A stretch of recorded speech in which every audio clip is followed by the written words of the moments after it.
بسم اللہ الرحمن الرحیم۔ آپ صلی اللہ علیہ وسلم نے فرمایا، میں ایک آدمی کو جانتا ہوں اور اس کے باپ کو بھی جانتا ہوں۔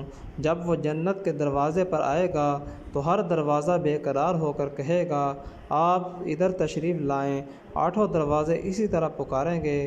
ہر دروازے کی تمنا ہوگی کہ آنے والا ادھر سے گزرے۔ حضرت سلمان فارسی کھڑے ہو کر کہنے لگے، یا رسول اللہ، یہ کون ہے؟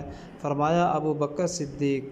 پھر فرمایا، میں نے ایک محل دیکھا یاقوت اور زمرد کا۔ میں نے پوچھا کس کا ہے؟ بتایا گیا ایک قریشی کا ہے۔ میں سمجھا میرا ہے۔ میں اندر جانے لگا تو بتایا گیا، یا رسول اللہ، یہ آپ کے غلام عمر بن خطاب رضی اللہ تعالیٰ عنہ کا ہے۔ پھر آپ صلی اللہ علیہ وسلم نے فرمایا، جنت میں ہر نبی کا ایک رفیق ہے۔ اے عثمان، تو میرا جنت میں رفیق ہے۔ پھر آپ صلی اللہ علیہ وسلم نے فرمایا، علی کا ہاتھ پکڑ کر کہ تجھے خوشخبری ہو، جنت میں تیرا گھر میرے گھر کے سامنے ہے۔ پھر آپ صلی اللہ علیہ وسلم نے فرمایا، جنت میں ہر نبی کا ایک حواری ہوگا اور میرے 2 حواری ہیں، طلحہ اور زبیر۔